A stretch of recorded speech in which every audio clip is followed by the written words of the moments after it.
it's interesting because we wanted you on the pod, partly because you were one of the people who gave us a nice little lift up by having us on your pod, and mostly because we all like you. But between the three of us, we had no idea whether you massively like sport. Whether that's relevant to this podcast or not, I haven't got a fucking clue anyway. But I knew you supported York. Yeah. Did you? York City. Yeah. Well, we talked about that in the past. We have. It's an interesting. I'm thinking about it. I really liked watching sport as a kid, and I was sort of really into like Subbuteo, which we're going to talk about later. I was. Yeah. I spent probably, I don't know, 20% of my spare time playing Subbuteo against myself. There was Shoot magazine. 20% is so specific. I just think a long time, 20%. Hours and hours.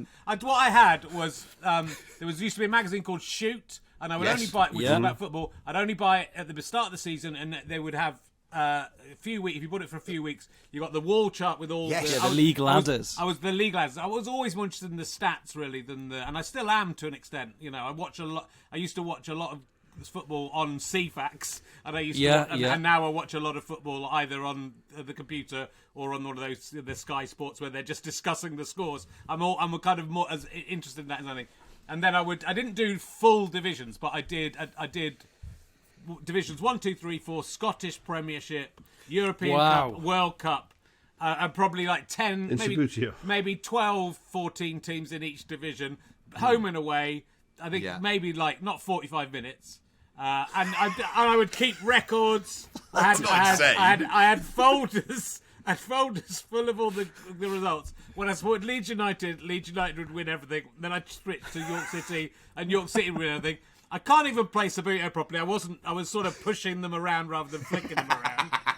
And you're playing against yourself, so you know where it's going to go. And so like there was this, but I would even though I was still playing I was playing St Mirren versus Dundee United.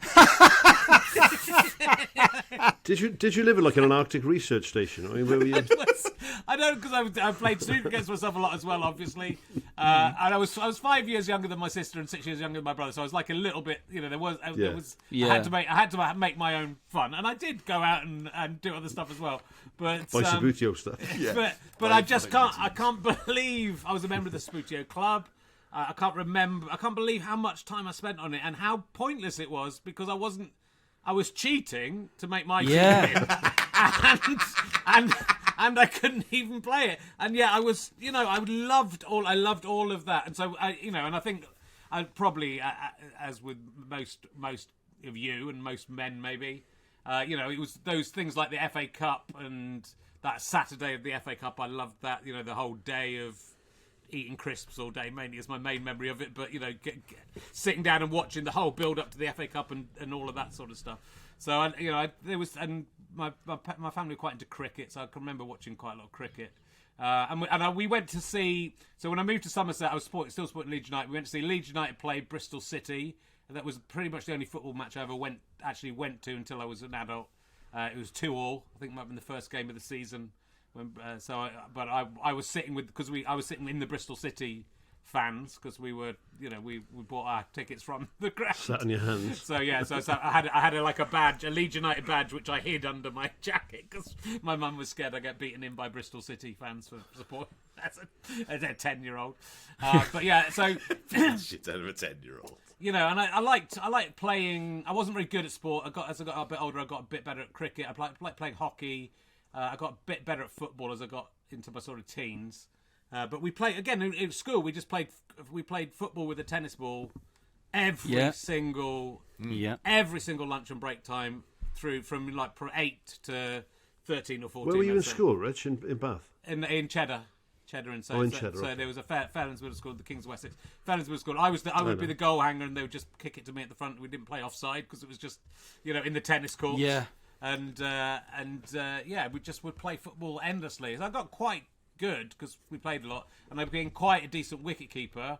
Because again, the other thing I liked, my brother was really good at keeper. My brother was really good at cricket. He was a great bowler, he got one of those. Remember those little frame with a sort of spring? so you could throw the cricket ball out and then dive and catch it. So I spent hours practicing just throwing a ball against this thing and diving and catching stuff. And nice. I sort of out of nowhere, I became like a pretty good wicket keeper. You've got to keep a build. I can see you as a keeper. Yeah. But I was good. I was agile, which I'm not anymore. And I could stop. I was quite good at catching, but I was really good at stopping stuff. So I would get stuff. I'm so glad you admitted that with the Subbuteo thing, you were wasting your time. Because you were cheating, so it's not like you could play against other people. No. Because they would stop you from cheating. You couldn't compete at any representative level because they'd have stopped you from cheating. So I wasn't even doing, I think I tried to, I thought it's too hard, so I would push the players to, it's still another way to do it, but I was pushing it sideways. I think I probably played against my brother a bit, but yeah, it was, it was. I mean, we'd sometimes play, like we used to play sort of game of frisbee football where you would try and throw the frisbee into each other's goal and stuff. I remember doing that. So there was a lot of sport going on. My sister was a fantastic runner. My brother was a very good cricketer. And so I went to see them quite a lot, and I did play a bit, but I wasn't very good. And again, with cricket, I probably liked the score. Like when I got to score it on that little pad and write in all the dots and the numbers. Yeah, cricket scorebooks are things of, and they're beautiful things, aren't they? Yeah, they really are. You get the big sort of landscape A4 cricket scorebook. When I taught on the West Country, is why I'm asking. So we played against Kings of Wessex and a few of those schools. All right. But I used to love it because at school level, sort of state school level, there wouldn't be a separate person doing the scoring. So you'd umpire and score at the same time. Right, yeah. Lovely. Yeah. With the little... Oh. It's nice. But then as you got a bit older, you can go watch games. If you volunteer to be a scorer, you can always go to a local club and say, I'll score for you. Yeah. Do you know how to do it? Yeah, I know how to do it. It's just a nice way to watch cricket, isn't it? Yeah. You're fully engaged in it. It is nice. And we saw, and Ian both, Somerset played Cheddar once, and I think my brother got Viv Richards out, something like that. My brother was pretty good. Wow. But they all I got Botham's autograph and all that sort of stuff from when he was playing from Somerset in those early days. So I sort of was really into sport, and then I think it became like and then I went to college, and the crowd I was within, it's that thing where I've never been massively into sport, and I've never been massively into music, and those things are so important, but it's almost like two different crowds in a way, who both look at each other with the sort of cynicism of going, when you say we, it's not you haven't won the game. You don't play for Falkirk. It was your team. Whilst at the same time going, I love the Smiths. So that's my whole personality. It's this pop band. So they see sort of I was always in between thinking, well, both these things are a bit ridiculous. And I'm increasingly now watching a lot more sport again. But I also really love the comedy of it. I think it's one of those things because people take it. It's sort of like religion because you have to have faith in your team and you take it so seriously, and it is ludicrous if two people are fighting over when it's things that you don't know.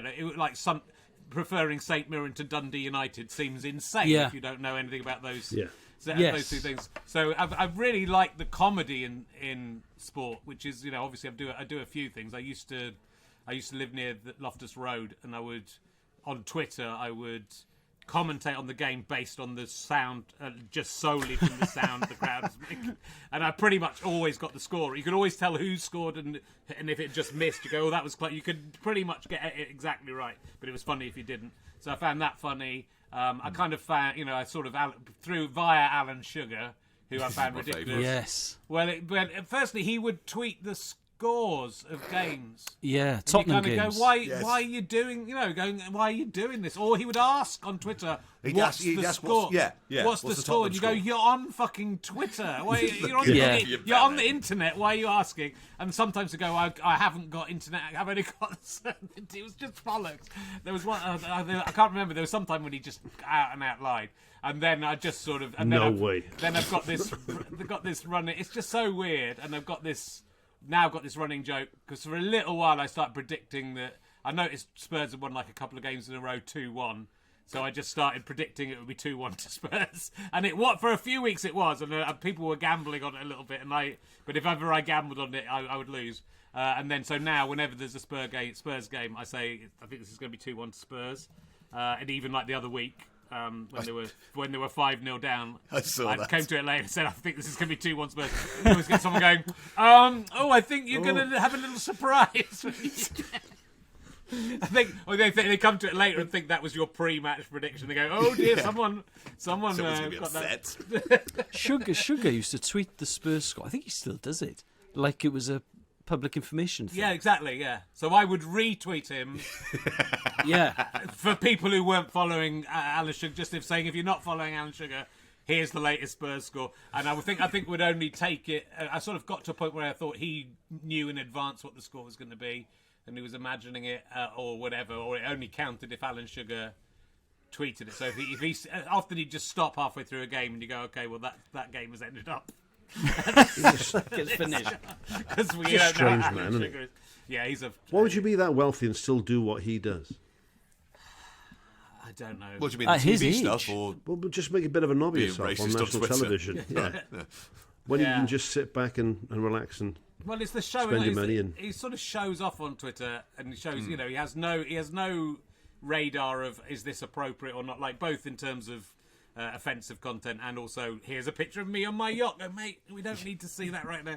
Yeah. So he is a. But what cost of living crisis? Yeah. he's very proud of himself for what he's done, and and he has done some stuff that's good. But then so much of what There's always with people like that. There's a thing that if I can do it, anyone can do it. Yeah. That's not strictly true. No, You couldn't have 7.5 billion billionaires. That wouldn't work, Alan. no.